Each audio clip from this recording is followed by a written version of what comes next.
இது பெரம்பூருங்க, சுப்பிரமணிய தெரு இங்க இருக்கு. நான் இங்க தான் வசிக்கிறேன்.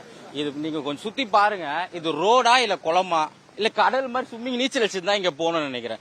இங்க நாங்க இளைஞர்கள் நாங்க நடந்து வந்துருவோம் போயிடுவோம். எங்க வீட்டுல எங்க அப்பா அம்மா அப்படி வருவாங்க, குழந்தைங்க எப்படி வருவாங்க, பள்ளிக்கூடம் லீவு சரி கரெக்ட் தான். ஆனா இப்ப அத்தியாவசிய பால் வாங்க வரணும், ஒரு வண்டி எடுத்துட்டோம்னா இங்க வண்டி எடுத்துட்டு வந்தாலே முடிஞ்சிச்சு வண்டி கதை. வண்டி முழுங்கி நிறைய வண்டி பழுதாய் தான் நிக்குது. பொதுமக்கள் நடமாட முடியல, குழந்தைங்க வர முடியல, எல்லா கடையும் இங்க சுத்தி மூடிருக்காங்க. நான் இங்க இந்த தெருவுல மட்டும் இல்ல, சுத்தி இங்க 6-7 தெருவுல இப்படிதான் இருக்கு. நாங்க எதனா ஒரு பொருள் நாங்க வாங்க போனா நாங்க வந்து வாங்கிக்கலாம்.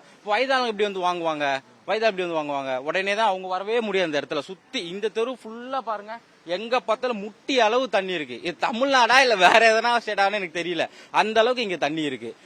பாத்தீங்கன்னா கடந்த 5 வருஷமா இதே மாதிரிதான் இருக்கு. இங்க வண்டி வச்சிருக்காங்க, ஆனா வண்டி தண்ணி எடுக்க முடியும், வண்டி ரிப்பேரா இருக்கு. என்ன காரணம்னா இந்த பகுதி வந்து ரொம்ப பள்ளமான பகுதி.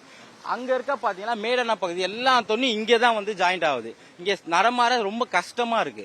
இளைஞர் மூலம் நான் சொல்றேன், இங்க நடக்க முடியல, போக முடியல, வேற எந்த இதுவும் பண்ண முடியல. வயதானவங்க என்ன பண்ணுவாங்க? ரொம்ப கஷ்டமா இருக்கு. ரொம்ப வருஷமா இது இப்படிதான் இருக்கு. ஐயா இது ரொம்ப நேத்துல இருந்து நின்று இருக்கு ஐயா. இப்ப 2 நாளா இப்படிதான் இருக்கு. முட்டி அளவு தண்ணி இருக்கு. இது கூட பரவாயில்ல, சிறுமலைக்கே இங்க முட்டி அளவு தண்ணி வந்துரும். இங்க ஃபுல்லா நடமாடவே முடியாது. இந்த பகுதி சுத்தி இருக்க பெரம்பூர் சுத்தி இருக்க பகுதி ஃபுல்லா அப்படிதான். அது வயது வண்டி ஒரு பொதுமக்கள் பொது வழியில போக முடியல. பஸ் ஸ்டாண்ட் அங்க இருக்கு, ஆனா இங்க இருந்து நடந்து பஸ் ஏற முடியுமா?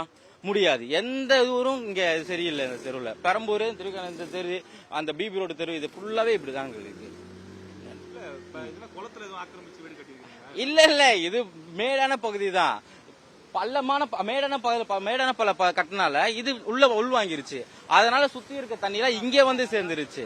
புரியுதுங்களா? நான் இங்க பள்ளமான பகுதியில தண்ணி இதெல்லாம் கட்டல. இங்க எத்தனை வருஷமா இங்க இருக்கீங்க? மக்களை கேளுங்க. 60 வருஷமா அது இப்படிதான் இருக்கு. நான் பார்த்த வரைக்கும் 20 வருஷமா அது இப்படிதான் இருக்கு. வீடுகள் வருது போகுது தவிர இந்த இடம் மட்டும் பள்ளமாயி குளம் மாதிரி ஆயிருது. இன்னும் கொஞ்ச நேரம், இன்னும் 1 ஹவர் மழை பெய்ஞ்சா நீச்சல் தான் போனோம். அந்த மாதிரி இருக்கு. நீச்சல் இங்க ஸ்கூல் இருக்கு, இவங்க ஸ்கூல் இருக்கு, எப்படி போவாங்க? பள்ளிக்கூடம் நேற்று ஸ்கூல் வச்சாங்க, எவ்வளவு பிள்ளைங்க கஷ்டப்பட்டு போனாங்க தெரியுங்களா? பேரண்ட்ஸ் அவ்வளவு கஷ்டப்படுறாங்க, வயதானவங்க கஷ்டப்படுறாங்க, அவங்க அட்ரா பால் இதெல்லாம் வாங்க ரொம்ப கஷ்டப்படுறாங்க.